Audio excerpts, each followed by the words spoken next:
Hello students, आज का अपना टॉपिक रहेगा process of control.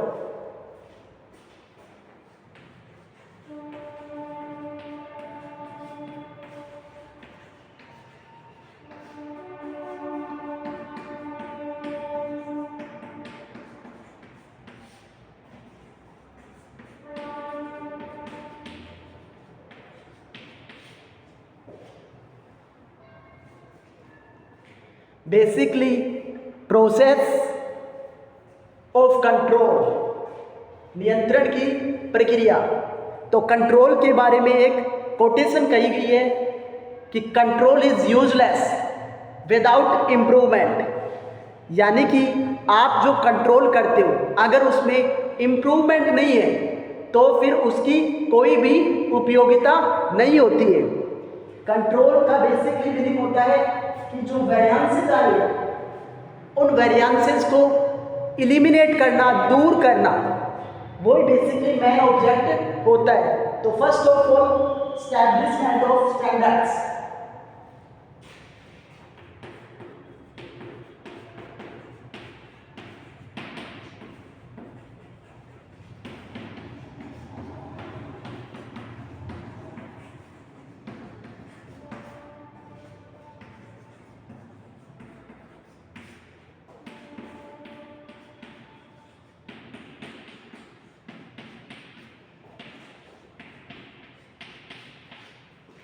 Establishment of standards, परिमाप निर्धारित करना। फर्स्ट या main objective of that establishment of standards, परिमाप निर्धारित करना। क्योंकि लिए फर्स्ट ऑफ ऑल हमारे थ्रू क्या किए जाते हैं, स्टैंडर्ड्स डिसाइड किए जाते हैं। किसी भी प्रोडक्ट से रिलेटेड, किसी भी कोर्स से रिलेटेड या कोई भी वर्क किया जाता है, उसके सबसे पहले हम स्टैंडर्ड डिसाइड करते हैं, जिसके बेसिस पे क्या होगा, हम जो एक्चुअल में वर्क करेंगे, जो आपका एक्चुअल में काम किया जाएगा, उसके बेसिस पे उस एक्चुअल वर्क को कंपेयर किया जा सके। यानी आप कह सकते हो ना कि इन स्टैंडर्ड के बेसिस पे हम जो एक्चुअल परफॉर्मेंस है उसको मेजरमेंट करेंगे।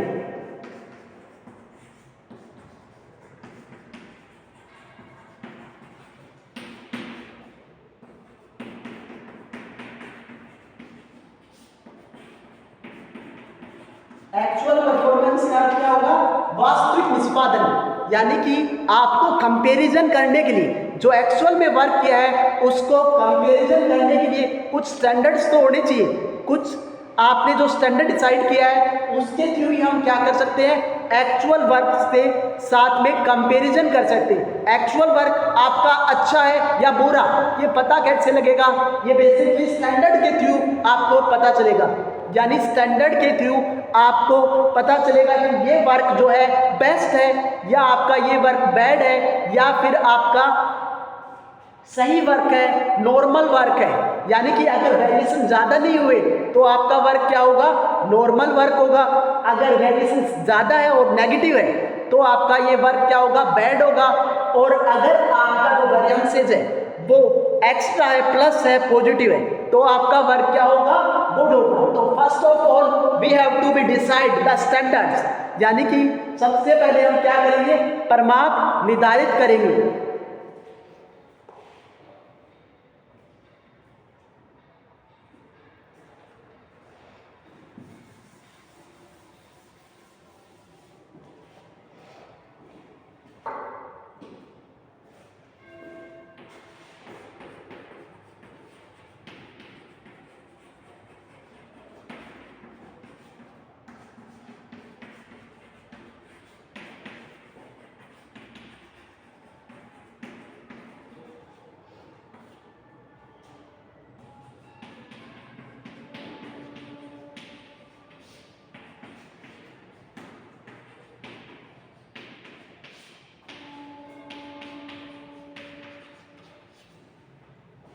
वास्तविक निष्पादन का माप।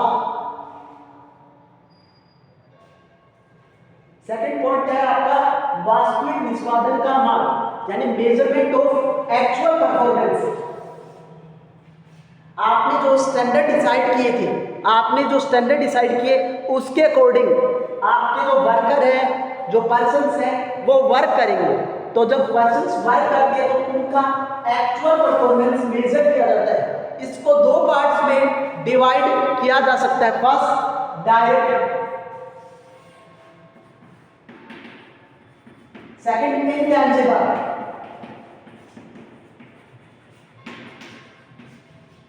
Direct perfect, intangible MO. तो basically first of all direct या परफेक्ट, इसको ये कह सकते हैं कि हम मेजरेबल है, उसको किस बेसिस पे मेजर करेंगे? क्वांटिटेटिवली। एक तो क्वालिटेटिवली होता है और एक क्वांटिटेटिवली।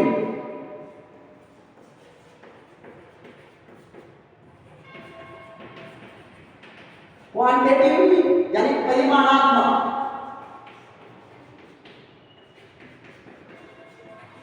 और सेकंड क्वालिटेटिवली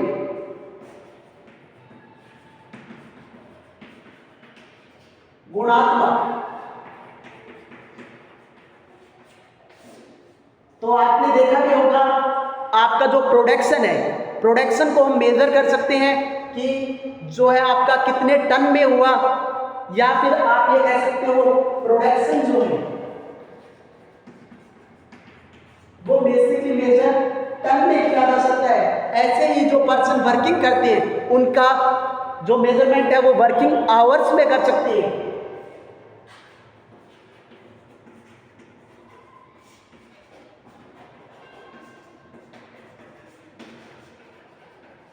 यानी कि किसी व्यक्ति ने कितने घंटे काम किया उसका मेजरमेंट वर्किंग आवर्स में किया जा सकता है। तो इस प्रकार से मेजरेबल है, इनको मापा जा सकता है। लेकिन इनटेंजिबल या अमूर्त क्या होगा?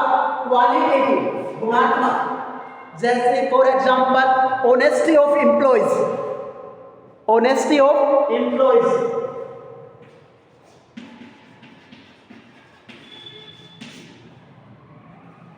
यानी कि जो आपके एम्प्लॉई है उनकी ऑनेस्टी, मोरल्स हुए, इनका मेजरमेंट जो है नहीं किया जा सकता, इनका मेजरमेंट बेसिकली नहीं किया जा सकता। इसी के लिए हम रिग्रेशंस पढ़ते हैं, क्योंकि ये क्वालिटेटिव है, ये उनके गुण हैं, ये इनके गुण हैं। तो इनको हम क्या कर सकते हैं? सीक्वेंस दे सकते हैं। यानी कि इसमें ये गुण जो है वो ज़्यादा है, इसमें ये गुण कम है, तो इनको क्या है आप रैंक प्रोवाइड कर सकते हो, क्रम दे सकते हो। लेकिन ये बता सकते हो क्या, इसके जो क्वालिटी है, इसके जो गुण है वो 20 है, इसके गुण 30 है, बल्कि उनको रैंक दी जा सकती है, क्रम दिया जा सकता है। इसके जो ऑनेस्टी है वो क्या फर्स्ट रैंक पे है, इसकी ऑनेस्टी सेकंड रैंक पे है। तो बेसिकली इसमें क्या होगा, इसमें जो है आप रैंक प्रोवाइड कर सकते हो, इसमें आप रैंक दे सकते हो। तो एक्चुअल परफॉर्मेंस है उसको मेजरमेंट करने के और भी मेथड है, जैसे ऑब्जर्वेशन के थ्रू, स्टैटिकल मेथड होते हैं आपके, उनके थ्रू, इंस्पेक्शन के थ्रू। तो ये मेजरमेंट करने के कई मेथड होते हैं जिसमें हम एक्चुअल परफॉर्मेंस का मेजरमेंट करते हैं, मापते हैं उनको, एक्चुअल परफॉर्मेंस को आप।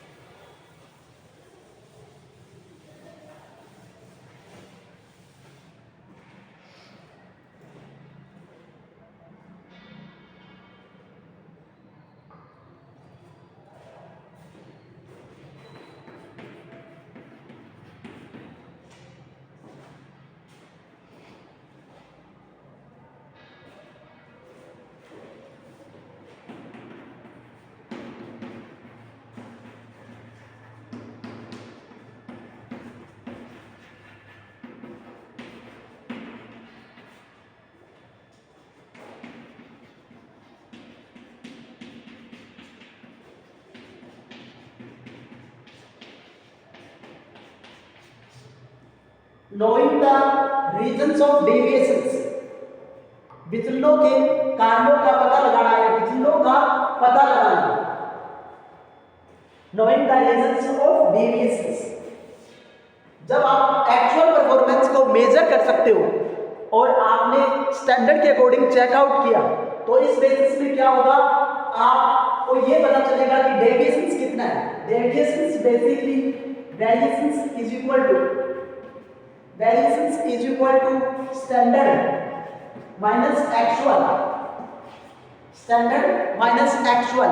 तो ये यानी विचलन इज इक्वल टू परिमाप माइनस वास्तविक,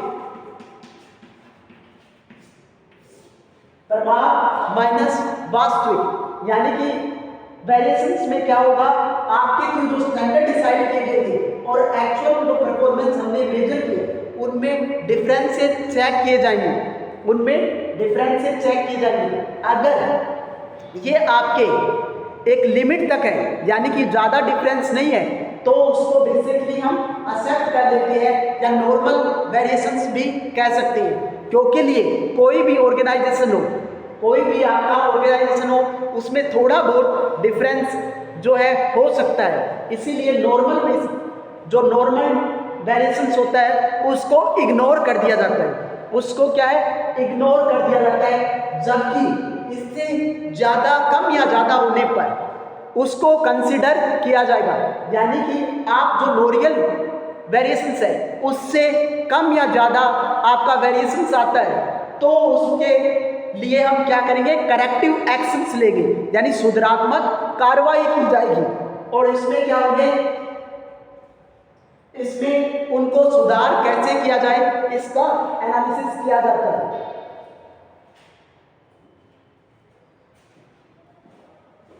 इसीलिए अपना लास्ट पॉइंट क्या होगा,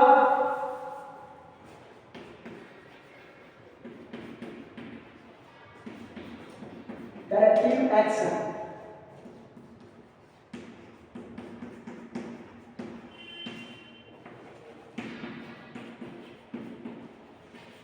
सुधारात्मक कार्रवाई।